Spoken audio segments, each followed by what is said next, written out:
Good day, ma'am and sir. By the way, I introduce myself.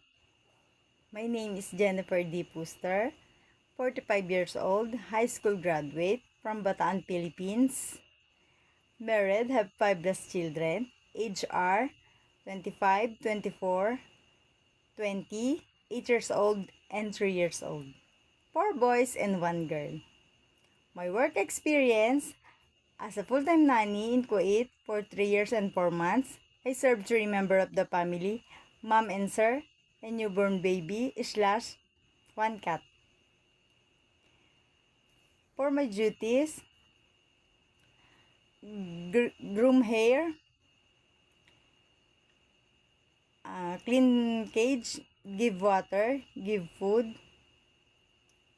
Also, I do house chores: cleaning, cooking, iron, laundry, marketing, car wash. After a 1 year ahead, my mom, she's give birth newborn baby boy.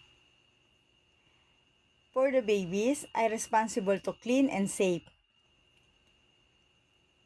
I monitorize, give them milk, changing clothes, changing diaper, give vitamins, check temperature, give bath, and do sleeping with singing.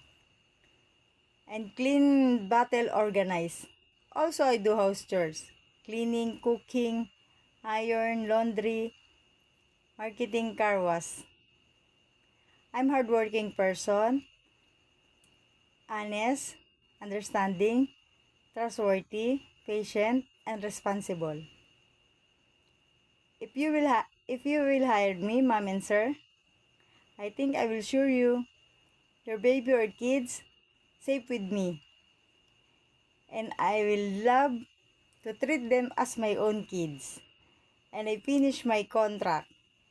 Thank you. God bless and see you.